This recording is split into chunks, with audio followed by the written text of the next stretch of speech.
Let's move on to some other breaking news. The president now claiming that his intelligence chiefs say, President claims that they told him they were misquoted when they publicly contradicted him during a congressional testimony yesterday. What's your analysis of this latest development, this rift that has developed between the president and his top intelligence chiefs?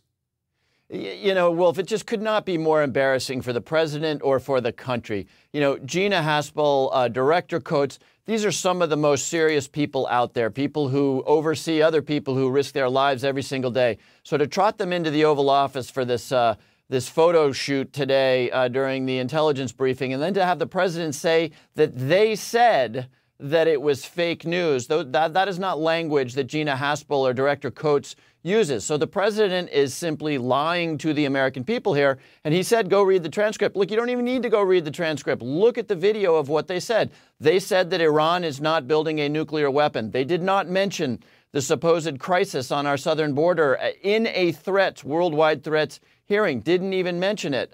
Did not say that ISIS was defeated. In fact, said that ISIS continued to be a threat. North Korea not denuclearizing. Again, it's like watching a 4-year-old boy say that what is evidently and obviously true to everybody else is not true. So I think what's happening here is that the president is just speaking again to his base, in which there is no objective reality except what President Trump says, and then also hoping to move on, because, of course, it's not comfortable for Republicans in Congress to be asked the question, you know, who do you believe? Do you believe the president, or do you believe the director of the CIA? I think this is the president's attempt to get past that very embarrassing, very frightening moment in which he said, my intelligence people are wrong.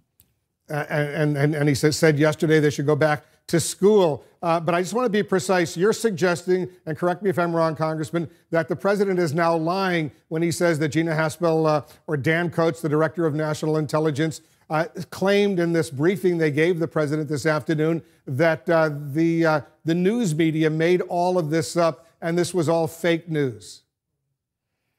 There is no way, and I know these people, there is no way that in the Oval Office they said this is fake news, the media made this all up. I can't imagine what they said. Can you imagine that moment? And again, these are very serious professionals, the most serious professionals we have in the United States government. And there they are with a president, who told them that they need to go back to school and that he disagrees with them. There is no way on God's green earth that the director of the CIA said, oh, Mr. President, that was all fake news. The president made that up. And again, look, this is not a contestable argument, right? We know exactly what they said, and we know exactly what the president has said. And those two things are pretty radically at odds. And so under those circumstances, there is no way that a serious person sides with the president and says, oh, everything I said yesterday in front of the United States Congress was misinterpreted, was fake news. That did not happen. Yeah, maybe the president forgot that everything the leadership of the intelligence community said yesterday was on camera, and we have the actual video precisely of what they said. Congressman Jim Himes, thanks so much for joining us. Thank you, Wolf. And can you imagine all these people saying that was fake news, first of all, to the president? No. And it's alternative facts. There's no other way to describe it, so I'll quote that phrase. We watched it. You just watched it on television, where that ISIS is not going to give up. It's still a threat. North Korea is not going to denuclearize. There is no way to misinterpret those words. They could not have been clearer. Now, the president, who watches a lot of television, may have just watched clips of this and not the entire hearing. And he was angry about it, as Caitlin has reported. But it's nonsensical to say that this is fake news and that they were taken out of context. We just watched it. Right. It wasn't out of context. And when the president, Caitlin, heard it, he said these guys, these intelligence chiefs, are extremely passive and naive, and perhaps these intelligence chiefs should go back to school. Now, all of a sudden, he's saying they were misquoted and it's fake news. Yeah. And so how that all came about is that the president didn't watch their actual testimony in full. He got up the next morning, he was watching the coverage that said, intelligence chiefs contradict Trump on North Korea, Iran, and ISIS. And then they played those clips that you played there, not the full context, but they still played the clips. That gets the message across. Dan Coates saying North Korea is unlikely to completely denuclearize is not changed by anything else he said in his testimony. He said that, yes, they've halted some of their most provocative behavior, but he couched it saying they are still unlikely to give up those weapons. So the president today is saying that, and our reporting showed that essentially the president was more irritated with the coverage than the idea that they contradicted him, because these are people who brief the president on a daily basis. He knows what Dan Coates thinks about Iran, North Korea, and ISIS. Does he listen? But the idea that there's a headline in the New York Times, the Washington Post, that says they contradicted him, that's what irritated him. They clearly did. Jeffrey, you wanted to say it. Well, no, I hate to disagree with Ms. Gloria, but she said there's no way to describe this except alternative facts. I think there is another way to describe it. It's just lying.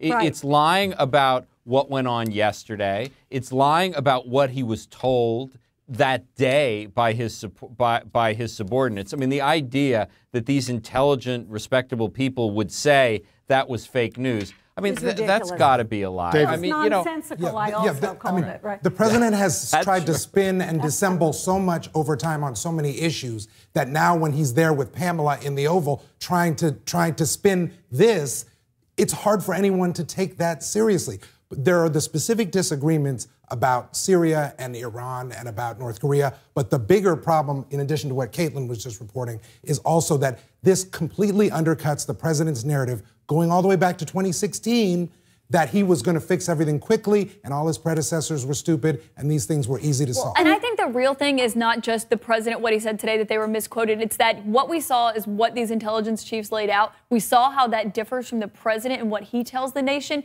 And clearly, even though they brief the president regularly, this is our intelligence, this is what it shows, the president's mind has not changed. And these are his people. Let's point that out, that they didn't fall from somewhere and just get those get those jobs. He replaced them with the people. Remember, earlier in the day, the president said, I disagree with certain things they said. I think I'm right, but time will prove that. Probably time will prove me right, probably. So you'd like